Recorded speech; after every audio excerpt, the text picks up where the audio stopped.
Today we're going to be comparing the Nike Epic React Flyknit to the Ultraboost Parley LTD.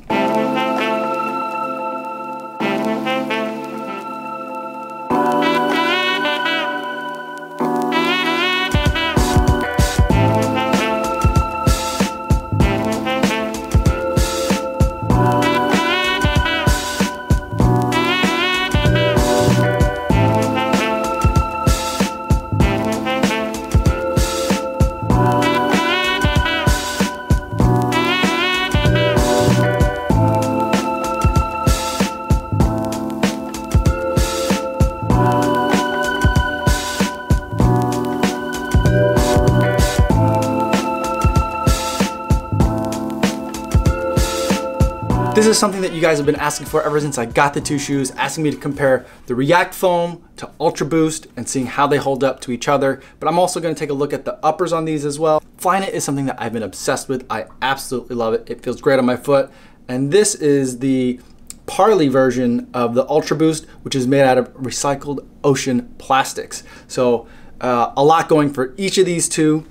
Now overall, I've done initial reviews of these shoes, and I've done long runs, and I've done 100-mile reviews of each of these shoes. I'll post links in the descriptions to each of those if you want to get a little bit more detail on this. But to give you a shortened version, I've taken the React with me everywhere I've gone on the normal routes that I run, and I've even took it on a work trip where I ran up a mountain with it. Disclaimer, I don't know if it was actually a mountain, but I'm going to call it a mountain because that was way higher than I ever get to climb. And then I've taken these almost everywhere. I just haven't had the pleasure of taking them on some of the dirt and gravel roads.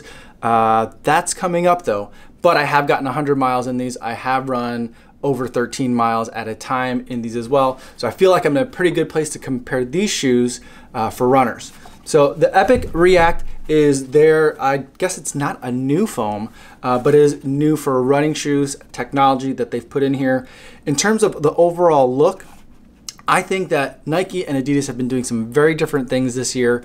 Adidas has been going a much more traditional route in terms of their colors. They've been going triple whites, triple blacks, keeping things really clean. Although the overall silhouettes of the shoes, not revolutionary from what they've been doing in years past, but still very different from what everyone else is doing in the market and setting the trend. Everyone's starting to make a shoe that kind of looks like this.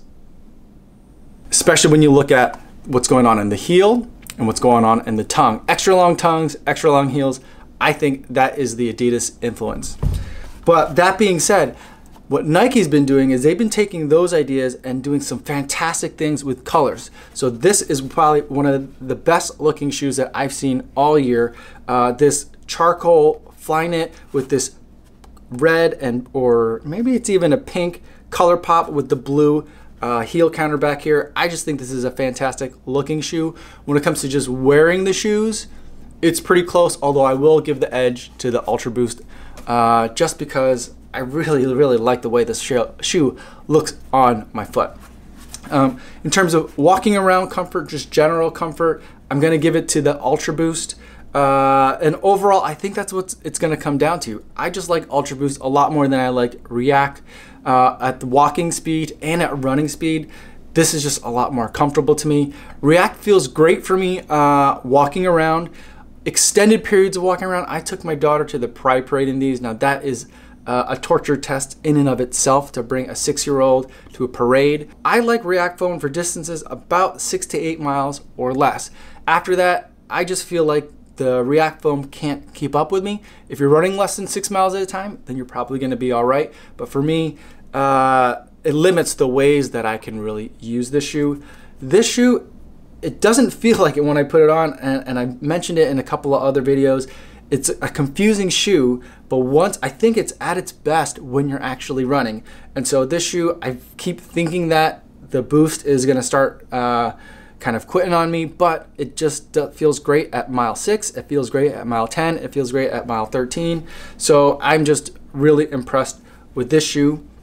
When it comes to which one I would pick, you have to talk about price, right? And so this is a $200 shoe, the Parley limited edition.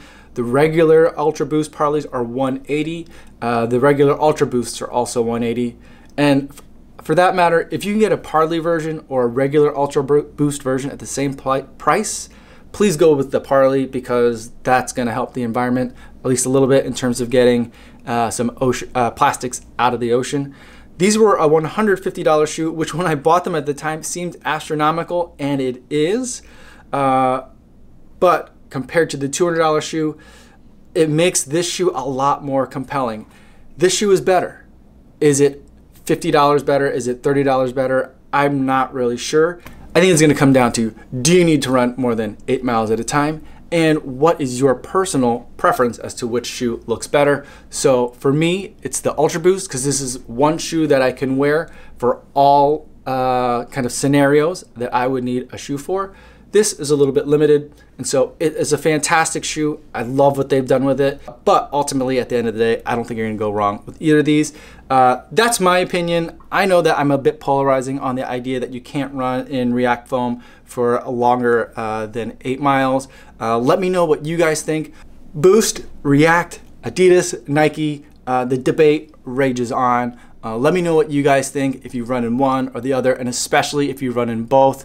Let me know what you guys think, which one you guys would take if you could only take one shoe with you. Let me know in the comments. I'd love to talk to you guys down there.